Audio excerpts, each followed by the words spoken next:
Hi guys, welcome to my YouTube channel.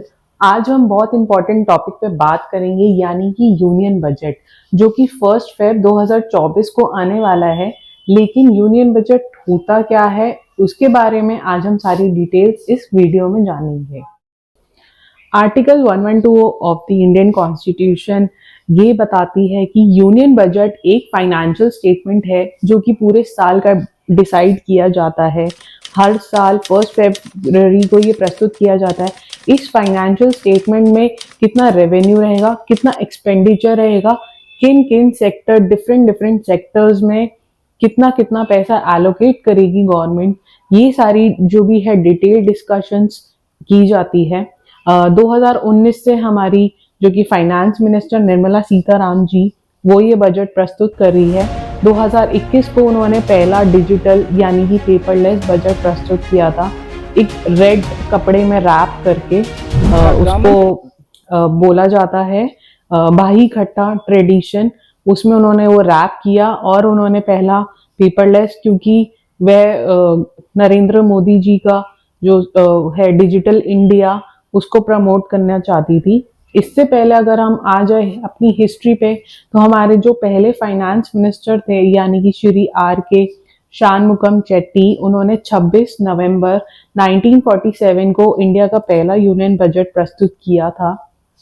वो एक brief case में लेके आए थे और उन्होंने जो भी था हमारा आफ्टर फ्रीडम, उन्होंने जो भी प्रस्तुत किया था वो बहुत ही बड़ी चीज थी, बहुत ही बड़ी बात थी वो। यूनियन बजट में वैसे तो बहुत सारे टॉपिक्स डिस्कस किए जाते हैं, लेकिन जो इम्पोर्टेंट कुछ टॉपिक्स हैं उसके बारे में मैं आप इस वीडियो में बात करूंगी। तो सबसे पहला आ जाता है टैक्सेस। तो टैक्सेस सबसे ज्यादा लोग इंटरेस्टेड इसी में ही होते हैं कि क्यों होते हैं, क्योंकि इसमें क्या होता है, चांसेस इनकम टैक्स बढ़ने के चांसेस होते हैं, इनकम टैक्स कम करने के चांसेस होते हैं, और बाकी टैक्स पॉलिसीज भी इंट्रोड्यूस की जाती है। उसके अलावा हम आ जाते हैं सेकंड मेन टॉपिक, जो कि है स्पेंडिंग। स्पेंडिंग में ये आता है कि गवर्नमेंट कितना स्पेंड करना चाहती है मनी, किस सेक्टर में ज्यादा, जैसे कि इंफ्रास्ट्रक्चर हो गया, एजुकेशन हो गया, हेल्थ केयर हो गया, या डिफेंस हो गया। ये हर साल एस्टिमेट किया जाता है कि जहाँ पे हमको जरूरत लग रही है स्पेंड करने की, वहां पे सबसे ज्यादा सरकार पैसे लगाती है, सबसे ज्यादा पैसों का एलोकेशन उस सेक्टर में होता है।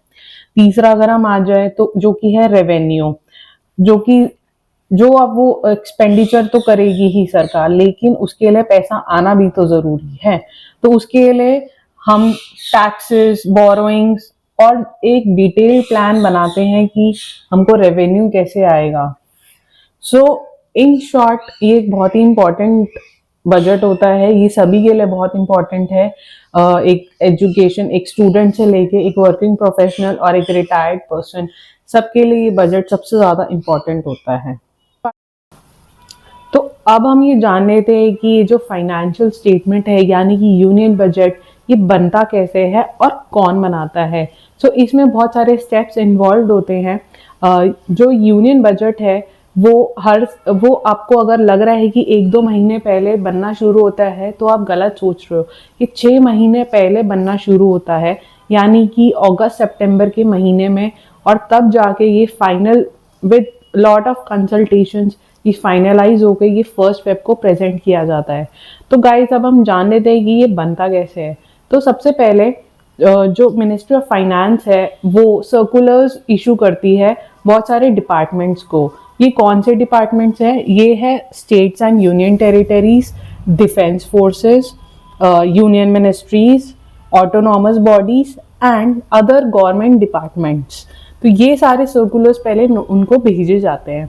उसके बाद एक स्केलेटन सर्कुलर भी भेजा जाता है, जो कि बताता है कि क्या गाइडलाइंस रहेंगे और क्या मिनिस्ट्रीज अपनी डिमांड रख सकती है, किस लेवल तक वो डिमांड्स अपनी रख सकती है। उसके बाद जब सारे डिपार्टमेंट्स अपने सारे एस्टीमेट्स, एक्सपेंडिचर्स, रेवेन्यूज, ये सारी पूरी डिटेल्स देते हैं पूरे पास्ट ईयर की, कि पिछले साल हम किस किस डिपार्टमेंट ने कितना कितना खर्चा किया और कितने रेवेन्यूज रहे। उसके बेसिस पे जब ये सारा डिस्कस हो जाता है, उसके बाद जो कि top officials of the government है वो एक्सटेंसिव कंसल्टेशंस करते हैं, यानी कि बहुत सारी मल्टीपल कंसल्टेशंस करते हैं। ये कंसल्टेशंस ली जाती है मिनिस्ट्रीज के बीच में and the department of expenditures. इसके बाद जब ये अप्रूवल हो जाता है तब ये जो डेटा है ये फाइनेंशियल मिनिस्ट्री को भेजा जाता है। फाइनेंशियल मिनिस्ट्री सारे रिकमेंडेशन, रेवेन्यूज और ये सारे डिपार्टमेंट्स के फ्यूचर एक्सपेंडिचर्स मद्देनजर रखते हुए ये सारा डिस्कस करती है। याद रखिए फाइनेंस मिनिस्ट्री। तो फाइनेंस मिनिस्ट्री ये सब जब देखती है कि ये सारी रिकमेंडेशंस है, इतना रेवेन्यू एलोकेट हुआ है, ये एक्सपेंडिचर अपकमिंग रहेंगे, उसके बाद प्री बजट मीटिंग्स हेल्ड की जाती है। बहुत सारे स्टेक होल्डर्स उसमें बैठते हैं और डिमांड किया जाता है इन स्टेक होल्डर्स के कि वो अपने स्टेट रिप्रेजेंटेटिव्स रखे, बैंकर्स रखे, एग्रीकल्चरलिस्ट रखे, इकोनॉमिस्ट रखे एंड ट्रेड यूनियंस रखे। इन सब का मौजूद होना बहुत ही ज़रूरी है उस प्री बजट मीटिंग में। इसके बाद जब ये सारी कंसल्टेशंस हो जाती है तो फाइनेंस मिनिस्टर फिर फाइनल कॉल लेती है ऑन डिमांड्स की क्या क्या डिमांड्स है। उसके बाद फिर प्राइम मिनिस्टर से ये सारा डिस्कस किया जाता है, सारी फाइनलाइजेशन होती है, उसके बाद हमारा ये बजट प्रिपेयर हो जाता है। सो गाइस, पीएम के अप्रूवल के बाद भी नहीं रुकेंगे हम। पीएम के अप्रूवल के बाद जब उसमें भी बहुत सारी कंसल्टेशंस होती है, जब वो फाइनलाइज किया जाता है उसके बाद फाइनल जो डॉक्यूमेंट है वो प्रिंटिंग के लिए भेजा जाता है।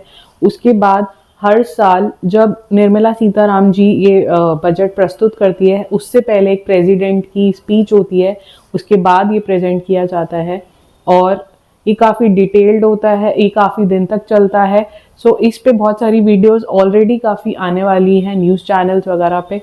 तो 2 दिन में यूनियन बजट है। आपको क्या लगता है कि इस बारी क्या रहेगा बजट आपके अकॉर्डिंग?